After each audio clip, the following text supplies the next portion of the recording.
Bismillahirrahmanirrahim. Assalamualaikum warahmatullahi wabarakatuh.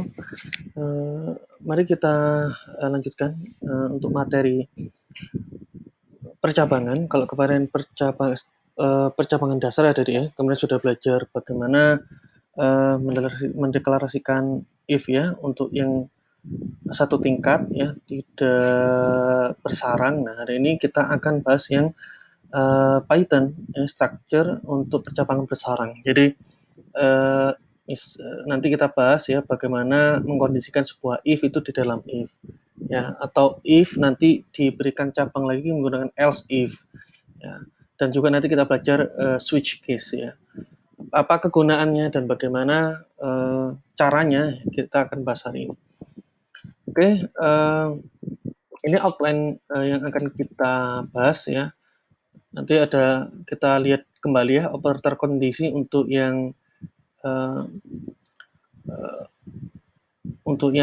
percabangan besar seperti apa ya, lalu pernyataan if di dalam if itu seperti apa, pernyataan if else di dalam if itu seperti apa, pernyataan else if ya, dan pernyataan switch case.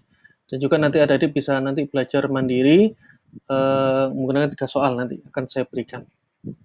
Oke. Kita refresh sedikit, kemarin sudah kita bahas yang pernyataan if dan juga if else ya. Kita sudah banyak jadi kemarin sudah saya berikan contoh-contoh dan juga eksperimen mandirinya ya, dengan studi kasus yang cukup sederhana dan juga ada yang sedikit mungkin agak sulit sedikit gitu ya. Nah, ini kita bahas yang terkait dengan nested if ya, atau yang bersarang, if yang bersarang. Ya, jadi akan kita bahas nanti masing-masing poin ini ya. Nanti ada dua contoh soal. Pernyataan if di dalam if, pernyataan else if, dan pernyataan switch case ya. Yang pertama, pernyataan if di dalam if ya, atau nested if. If di dalam if yang golongannya dari nested if. Nah, kalau kemarin kita belajar yang pernyataan if saja ya, itu satu level ya. Kegunaannya mungkin karena kondisinya itu terbatas ya. Jadi tidak membutuhkan terlalu banyak kondisinya dan hanya memang butuh satu level saja, maka itu bisa digunakan if ya, if yang satu level. Tapi bisa jadi nanti diberikan kayak kemarin yang saya contohkan operator logika gitu ya. Ada juga operator relasinya. Itu tergantung kita bagaimana membuat kondisi. Jadi kalau kemarin kita bahas yang if ya, tapi satu level ya, terus di sini ada then ya. Nah, bisa jadi kalau di sini kita punya operator misal ya, x sama dengan 1. Apakah x kurang dari sama dengan 2? Jika iya, maka ini dieksekusi kan ya, sudah dieksekusi. Nah, bisa jadi kita memberikan kondisi lagi ya, di sini berikan atau ya, x kurang dari sama dengan 3 ya. Itu. Ya. Atau bahkan tidak menggunakan atau tapi menggunakan dan. Maka kalau menggunakan dan harus terpenuhi semuanya ya. Nah, maka cara lain untuk mendeklarasikan seperti ini itu bisa menggunakan if di dalam if. Maka bisa kita gunakan if ya, x kurang dari sama dengan 2. Lalu nah ini kita mulai memberikan state-nya, if x kurang dari sama dengan 3. Ya, ini dengan catatan bahwa kita menggunakan operator n ya, operator logika n. Nah, maka model yang if di dalam if ini ada kondisi pertama ya yang harus terpenuhi dulu. Jadi kalau kondisi pertama tidak terpenuhi, maka akan dilempar di luar ya, tidak akan diteruskan di proses kondisi yang kedua. Ini kondisi kedua, di sini kondisi ini kondisi pertama, ini kondisi kedua ya. Ini kondisi 2 ya. Maka yang ada di dalam sini, kalau kondisi pertama terpenuhi, kondisi ketiga terpenuhi, kondisi pertama terpenuhi, kondisi dua terpenuhi, maka di bawahnya, ya, then ini akan dieksekusi. Ya, ini akan dieksekusi. Kalau memang nanti di if-nya juga ada kondisi lagi, ya, maka akan juga dieksekusi. Tetapi kalau kondisi pertama tidak terpenuhi, ya, otomatis akan dilempar di sini. Kalau di sini tidak ada then atau tidak ada else, yang harusnya di sini ada else, maka tidak akan keluar output apa-apa, ya. Jadi harus terpenuhi semua. Kalau tidak terpenuhi maka else-nya, kalau tidak ada else maka tidak akan keluar apa-apa. Kalau ada else maka akan keluar sesuai dengan permintaannya else, ya. Di sini ada then pernyataan nanti, ya. Itu opsi jika kita mempunyai kondisi X kurang dari sama dengan 2 dan X kurang dari sama dengan 3, ini bisa direpresentasikan seperti ini, ya, dikondisikan seperti ini. Oke. Nah, ini flowchart dan juga mungkin contoh dari pseudocode-nya, ya. Ini flowchart, ini pseudocode-nya. Jadi pernyataan if di dalam if, ya, mempunyai bentuk umum seperti ini. Jadi if kondisi ini harus terpenuhi, if kondisi kedua terpenuhi dulu, ya. Lalu bagaimana Pak kalau kondisi pertama terpenuhi lalu kondisi kedua tidak terpenuhi? Ya, harus diselesaikan dulu kondisi yang ada di dalam satu area ini, ya. Ini rasanya ada else-nya. Kalau tidak ada else-nya, ya tidak akan keluar apa-apa, ya. Jadi kalau else di sini ada, ya ini yang akan dikeluarkan. Kalau tidak ada, ya tidak akan keluar apa-apa. Ya. Jadi sesuai dengan kondisinya. Jadi kalau ini sudah terpenuhi, masuk ke kondisi kedua, lalu yang ada di dalam then, yang ada di dalam if ini akan dieksekusi dulu. Pernyataan pertama misal, oke, jadi sudah. Tapi kalau kondisi pertama terpenuhi, kondisi kedua tidak terpenuhi, maka akan dilempar ke else, ya. Tapi karena ini sebagai contoh if di dalam if saja, maka jika tidak terpenuhi kedua-duanya, maka tidak akan keluar output apa-apa sesuai dengan flowchart yang ada di samping saya, ya. Jadi di sini ada kondisi pertama, ya. Kondisi pertama kalau terpenuhi, ya, maka akan dilanjutkan ke kondisi kedua, ya. Kondisi kedua. Jika terpenuhi lagi maka akan dieksekusi pernyataannya. Then-nya akan dieksekusi. Bagian sini akan dieksekusi. Ya. Lalu bagaimana Pak kalau kondisi pertama tidak terpenuhi? Ya, sesuai dengan bagian flowchart ini, jika if-nya ini tidak terpenuhi, maka akan dilempar ke keluar, ya. Tidak akan keluar apa-apa. Lalu bagaimana Pak kalau kondisi pertama terpenuhi tetapi kondisi kedua tidak terpenuhi? Maka akan dilempar di sini, ya. Akan dilempar di sini, tidak akan keluar juga output apa-apa. Maka yang keluar di sini harus memenuhi dulu. Kondisi pertama terpenuhi, kondisi kedua juga terpenuhi, ya. Itu kuncinya. Jadi jika kondisi satu yang diseleksi adalah benar, ya, di sini benar, maka akan dilanjutkan ke kondisi kedua. Oke, ya di sini, ya. Jika kondisi dua yang diseleksi adalah benar, ya, maka pernyataan akan diproses. Sebaliknya jika kondisi satu yang diseleksi itu salah, ya, maka kondisi dua tidak akan diproses, ya. Jadi tidak akan dijalankan, lalu seleksi kondisi akan berhenti, ya. Dilempar ke sini, di luar, ya. Di sini. Oke, kita lanjut ke contoh, ya.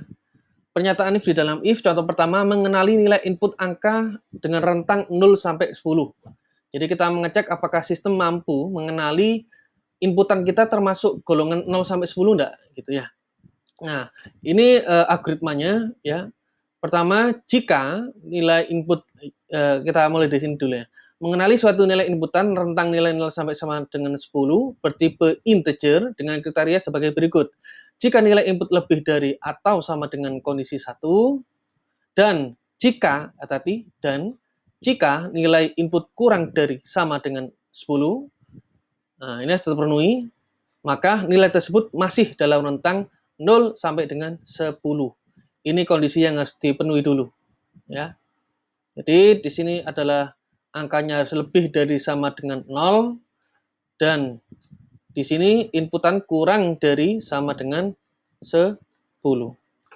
Ya, jadi X adalah lebih dari 0 atau sama dengan 0 dan dia kurang dari 10. Gitu. Lalu bagaimana kalau dia kurang dari 0 dan bahkan lebih dari 10, Pak? Maka dilempar di sini ya. Jika suatu nilai tidak masuk pada dua kondisi di atas, maka tidak diberikan kondisi dan output apapun. Ya, jadi rule-nya adalah X ya itu lebih, saya tulis di sini saja, lebih ya, X-nya lebih dari 0 atau sama dengan 0, X-nya kurang dari sama dengan 10 ya. Maka yang di luar ini tidak akan di outputkan apa-apa. Oke, kita lihat contohnya di Python seperti apa. Yang pertama, kita deklarasikan dulu variable temporary angka underscore integer. Kita gunakan integer di sini. Lalu silakan adik-adik ditulis ya, silakan masukkan angka antara rentang 0 sampai 10. Nah, ini mulai kita masuk kondisinya. Jika ya nilai inputan kita itu lebih dari sama dengan 0, ini first check dulu. Dan jika angka ya kita kurang dari sama dengan 10, ini second check, maka cetak nilai angka yang keterangannya bahwa nilai itu masih dalam rentang 0 sampai 10. Jika sudah, maka akan di print selesai.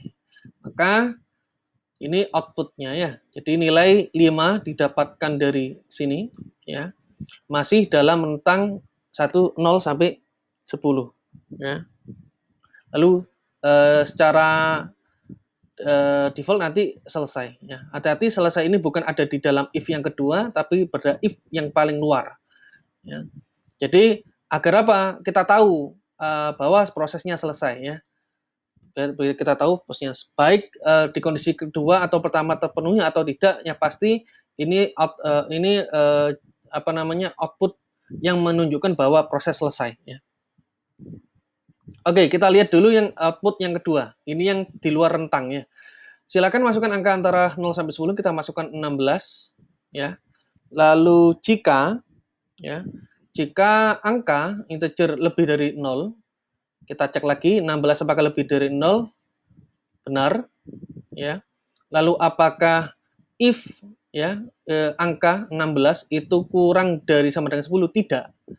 Maka ya dia tidak akan mengeksekusi pernyataan ini dan akan dilempar ke selesai. Ya, proses selesai. Makanya if ini kurang lengkap jika kita tidak memberikan else ya. Jika kita tidak memberikan else. Maka dari sini kita memberikan contoh dulu bagaimana kinerja dari if di dalam if ya. Oke, Adik, kita lanjut lagi ya.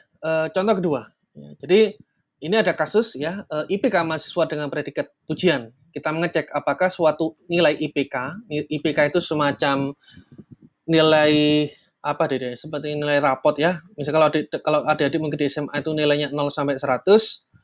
Kalau mahasiswa ya itu mempunyai skor 0 hingga 4.0. Ini intervalnya 0 sampai 4.0. Nah, biasanya mahasiswa yang nilainya bagus dan istilahnya kalau ada di pernah dengar itu cum laude ya, cum laude ya. Nah, berarti dia lulusnya dengan predikat terpuji ya. Ya, predikat terpuji. Ya. Jadi dengan pujian ya. Jadi nilainya tinggi sehingga nanti mendapatkan semacam penghargaan atau sertifikat yang menunjukkan bahwa mahasiswa tersebut nilainya memang melebihi atau sama dengan 3,56. Biasanya standarnya 3,56, tapi mungkin UPN punya standar sendiri ya. Nah, di sini kita mencoba untuk membuat program ya yang mengenali nilai IPK mahasiswa total ya mulai semester 1 sampai 8. Apakah mahasiswa tersebut termasuk lulusan yang dengan predikat atau tidak ya. Maka pertama, jika nilai IPK lebih dari atau sama dengan 3,56, ini harus terpenuhi dulu. Lalu dicek lagi apakah nilai mahasiswa itu kurang dari atau sama dengan 4, ini batas maksimumnya. Ini harus terpenuhi juga. Jika dua-dua kondisi ini terpenuhi, maka akan dieksekusi. Ya, maka nilai IPK dikategorikan lulus dengan predikat ujian. Lalu bagaimana Pak jika tidak terpenuhi, maka akan dilempar ke luar. Jika IPK tidak masuk pada dua kondisi tersebut, maka tidak diberikan output apapun. Ya, oke, kita lihat. Ini tidak jauh ya dengan contoh yang sebelumnya, jadi tinggal kita rubah saja. Tapi yang pasti ini hati-hati, jenis inputannya float bukan integer. Lalu kita masukkan jika IPK kita cek ya, apakah misal kita masukkan 3,56 ya.